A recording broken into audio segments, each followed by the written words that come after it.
2003, I asked my friend, I wanted to do wildlife photography in Pakistan, and he replied, यार पाकिस्तान में wild life है कहाँ पर?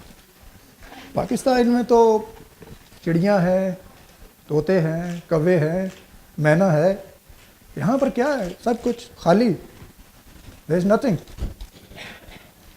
दूसरी तरफ मेरा एक दोस्त डॉक्टर अहमद शहजाद, वो मुझे हर दफ़ा यही बताया करता था, तो पाकिस्तान में 700 से ज़्यादा बर्ड्स हैं, 200 से ज़्यादा मैमल्स हैं, फ्लोरा एंड फौना की बेइंतहा स्पीशीज़ हैं पाकिस्तान में। Pakistan has everything. Well, I start my discussion talk right in this way. I was a good student. I won few scholarships in the early studies.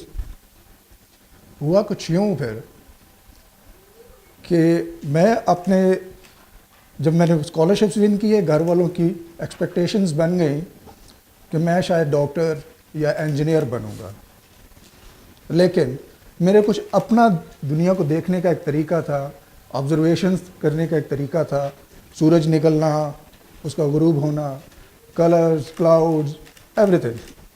Well, matric तक इसी तरह चलता रहा। FSc का दौर आया, एफएससी में भी घर वालों की मर्जी चली और मैं एफएससी में बहुत सारों की तरह नाकाम, मतलब कामयाबी से फेल हो गया। मतलब fail in the sense I got A grade but not a plus, because Pakistan में डॉक्टर या इंजीनियर बनने के लिए आपको ए प्लस चाहिए। वेल, अगला दौर आता है, मुझे कुछ एक्सप्रेस करना है। मैं फोटोग्राफी, मेरा एक मीडियम जो मुझे आज मिला है ये ऐसे नहीं था। मेरा पहला जो एक्सपीरियंस था अपने deliberate attempt to express my feelings and observations, वो ये इस तरह से था कि एक दफ़ा मैं अपने मामू को लेके तो एक दरिया के किनारे चला गया उसका फ़ोटो शूट करने के लिए। वो आज तक मुझे याद है क्योंकि उसकी तस्वीरें नहीं हैं हमारे पास। वो एक कैमरा था जिसमें फ़िल्म डलती थी, आप फिल्म डालें, तस्वीर खींचें, फिल्म आगे एडवांस करें, दोबारा तस्वीर खींचें। मैंने कोई 36 एक्सपोजर्स नॉर्मल होते हैं, मैंने कोई तकरीबन 50 से ऊपर एक्सपोजर्स खींचे। फिल्म ख़त्म ही नहीं हो रही, पता नहीं कौन सी जादू की फिल्म थी। वेल एनीवेज, आखिरकार मुझे एहसास हो गया कि फिल्म तो शायद लोड ही नहीं हुई। Well, what I did, I silently took him to home. मामू जी आओ चले, हो गया काम। वो आज तक मुझसे शायद पूछें कि यार बेटा वो तस्वीरें कितने जो तुमने मेरी खींची थी उधर। वेल, ये तो एक एक्सपीरियंस हो गया। दूसरा एक्सपीरियंस, मैंने कहा कि अब शायद मैं कहीं और काम कर सकूं। मैं एक दफ़ा पैसे थोड़े थोड़े जमा करके एक पेंट का डिब्बा ख़रीदा और मेरे घर के पास एक पेंटर था जो कि बहुत अच्छी कैलीग्राफी करता था। मैं उसके पास चला गया, उसको जाके पेंट का डब्बा दे दिया। कहा सर जी अब मुझे ये सिखा दें जो आप ये करते हैं ना ब्रश के साथ। कहते हैं खिताती, नहीं नहीं बेटा तुम नहीं कर सकते, इसके लिए तो पहले तुम्हें शागिर्दी में आना पड़ेगा, दिस एंड दैट। वेल, वो भी गया। खैर, ये एक्सपीरियंसेस तो गुजर गए। मैंने मैट्रिक कर लिया, एफएससी में फेल, मतलब मेरी नज़रों में फेल होके आगे आ गए। घर वालों की एक्सपेक्टेशन कि बच्चा डॉक्टर बनेगा या इंजीनियर बनेगा, लेकिन मैं फिर एक और किस्मत का इम्तिहान देने लाहौर पहुंच गया। Pre entry proficiency test for chartered accountancy. लोग 6-6 दफ़ा फेल होके 7वीं दफ़ा पास होके 10 साल में चार्टर्ड अकाउंटेंट बन जाते। अपनी खुशकिस्मती कि लाहौर आए और बदकिस्मती कि पहली दफ़ा ही पास हो गए। पहली दफ़ा दिया, पहली दफ़ा पास हो गए, यानी फंस गए। पहली चोरी, पहला ही मुसीबत गल पड़ गई। चलें जी, चार्टर्ड अकाउंटेंसी स्टार्ट हो गई। फीस देनी है, अब क्या करें, पैसे चाहिए। अच्छा, वापस गए घर, एक कैमरा एक दोस्त से उधार लिया, छोटे भाई को साथ बिठाया। गवर्नमेंट स्कूल्स में जाते हैं, बस कार्ड्स बनते थे, स्टूडेंट कार्ड्स बना करते थे गवर्नमेंट स्कूल्स में स्टूडेंट्स के। मेरे ख्याल से उसमें किराया वराया हाफ होता था, शायद कुछ लोगों को याद हो जो गवर्नमेंट स्कूल्स की बैकग्राउंड से होंगे। मैं स्कूल जाके बच्चों के कार्ड्स, तस्वीरें खींची, फिर उनको अपने एक और दोस्त की लैब में जाके प्रोसेस करना, उनके कार्ड्स तैयार किए। मैंने 14,000 रुपया जमा कर लिया, बहुत सारे पैसे मेरे लिए थे। मैंने इतने ही घर से और ले लिए, मेरे पास 30,000 के करीब पैसे हो गए। मैं लेके लाहौर आ गया कि जी फ़ीस जमा करानी। फ़ीस भी कुछ 26-27 हज़ार थी एक सेमेस्टर की फ़ीस। लाहौर इधर उतरा हूँ, जेब को हाथ लगाया, पैसे कोई नहीं। फिर अब मेरे लिए तो बस ज़िंदगी ख़त्म उधर ही, हर चीज़ डार्क, शटर्स बंद। मैं क्या करूँ, ज़िंदगी खतरा ख़राब हो गई। ओके, मोबाइल तो अभी भाई ईजाद हुए, उस वक़्त तो ये 95-96 की बात, 96 की बात है। फिर 97 में मेरा एडमिशन जी हो जाता है चार्टर्ड अकाउंटेंसी में। हम बड़े मोहतरम से इदारे में जाके एडमिशन ले लेते हैं। पहला साल खूब दिन रात मेहनत करते हैं और कामयाबी से नाकाम होते हैं। बिल्कुल उसी तरह समझ आ गई कि ये भी काम नहीं अपने से होने वाला, ये जितना मर्जी पढ़ लो, समझ तुम्हें सारी आती, दूसरों को पढ़ा सकते हो, खुद नहीं पास हो सकते। वो होता भी ऐसे ही था, दूसरों को करवा देता था, खुद में फेल हो जाता था। फर्स्ट ईयर गुजर गया, सेकंड ईयर की फ़ीस भी इसी तरह कर करा के दे दी। सेकंड ईयर के पेपर भी आ गए। अब वो दिल बैठना शुरू हो गया, वही एग्ज़ाम फीवर सारा कुछ। यार करूँ तो करूँ क्या।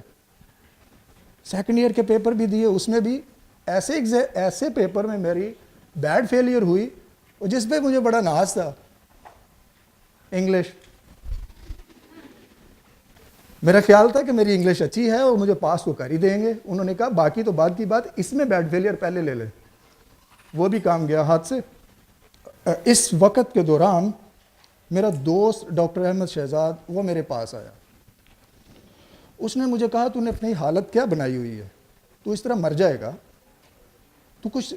मैंने कहा यार मैं क्या करूं, मैं ज़िंदगी में कुछ करना चाहता था, मेरे ख्वाब थे, मैं परिंदों से प्यार करता था, मैं घूमना चाहता था, दुनिया देखना चाहता था। मैं तो इंटेलिजेंट स्टूडेंट था यार, एक हार्ड वर्कर था, मेरे साथ क्या हुआ, ये क्या कैसे हो गया। मेरे पास पैसे होते, मैं फीस देता, आज मैं भी पढ़ा लिखा लड़का होता, मेरी भी जॉब होती, टाई शाई लगा के दफ्तर जाता। ये उसने कहा दिल छोटा ना कर, जिंदगी ऐसे ही है, अपनी जिंदगी खुद बना, दोबारा से शुरू कर, जो तू करना चाहता है वही कर, छोड़ दे ये सारी चीज़ें, छोड़ दे इन लोगों के आसरे, छोड़ दे उधर देखना जहाँ से रास्ता नहीं मिलता, वो कर जहाँ से रास्ता मिलता और जो तुम करना चाहते हो। देयर वर टू वेज, एक वो जो घर वाले कह रहे हैं कि स्टिक करो चार्टर्ड अकाउंटेंसी में और यही करते रहो, क्योंकि शायद बहुत सारों की नज़र में वो एक कामयाब मुस्तकबिल की बिल्कुल गारंटीड लाइफ है, गाड़ी, घर, पैसे, हर चीज़। दूसरी तरफ एक तरफ दिल जाता है, दो रास्ते हैं, एक दिल का रास्ता, एक दुनिया का रास्ता। शहजाद ने आके मुझे कन्विंस कर लिया और मैं दिल के रास्ते पे निकलने के लिए तैयार हो गया। मैंने कहा okay, stop to chartered accountancy, बाकी एजुकेशन मैं बाद में देख लूँगा। इस तरह मुझसे नहीं हो सकता कि रातों को काम करूं, दिन को कॉलेज जाऊं, ना कॉलेज क्लियर हो, ना काम सही करूं, उम्र गुजरती जा रही है, कुछ नहीं हो सकता। Then I started doing photography. Nisbat road, बहुत सारे लोग जानते होंगे आप में से, निस्बत रोड जाके वहाँ एक दुकान वाले के साथ बैठ गया जी, फोटोग्राफी शुरू हो गई। पढ़ा लिखा पहले ही था तो सारी कैमरों की किताबें ज़ुबानी याद हो गई, कुछ आर्ट की बुक्स पहले पढ़ी हुई थी अपने इंटरेस्ट की वजह से, बाकी मैंने वहाँ फिर और पढ़ना शुरू कर दिया। अब जिसका भी कैमरे का मसला होता मेरे पास आ जाता। तो इस तरह मेरे 3-4 साल वहाँ पे बड़े कामयाबी के साथ गुजर गए, जिसमें मैंने बहुत सारे वेडिंग शूट्स किए, इवेंट फोटोग्राफी की, कमर्शियल फोटोग्राफी की, सब कुछ जो आज हम सारे फोटोग्राफर्स, मेरे भाई दोस्त सारे कर रहे हैं, वो मैंने भी उन दिनों में सारा कुछ किया। लेकिन अंदर एक चीज़ थी कि this is not my way, this is not what I was born for, there is something else inside me. मुझे कुछ एक्सप्रेस करना है, कुछ करना है। तो मुझे वो जो किताबें शहजाद ने दी थी, birds of Pakistan, more than 700 bird species, वो मैंने खोल ली।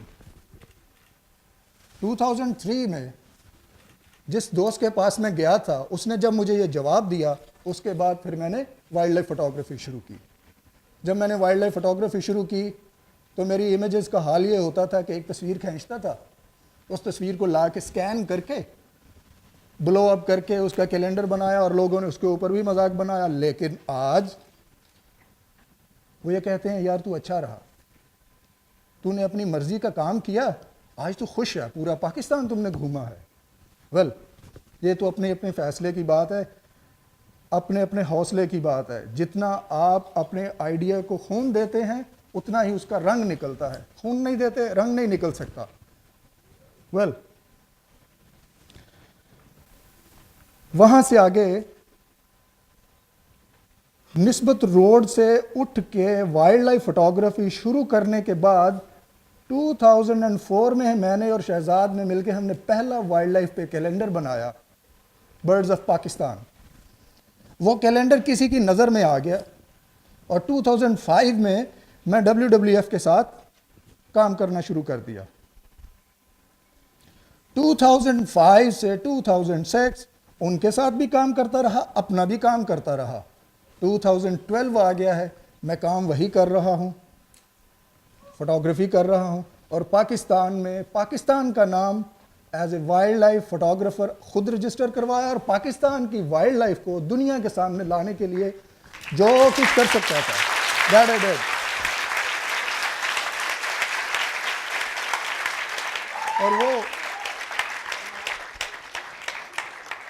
और वो जो ये कहते थे, जिसने मुझे ये कहा कि पाकिस्तान जो वाइल्ड लाइफ है कितने यार, चिड़ियाँ तोते कहाँ लाली वगैरह, आज वो मुझे फ़ोन करके कहते हैं, मतलब मैं ये नहीं कहता, I am not claiming this thing, but in their eyes I am the best in their eyes. But Allah बेहतर जानता है, हम सिर्फ काम करने के लिए दुनिया में आते हैं। We have very limited time frame. एक चांस है, सिंगल चांस। जिसने कुछ कर लिया उसका नाम पीछे रह जाएगा। जिसने अपने आइडिया को, अपने दिल की आवाज़ को दबा दिया, लोगों की आवाज़ को सुना, वो बिल्कुल मट्टी की तरह ख़त्म, क्योंकि कुछ नहीं पीछे रहना।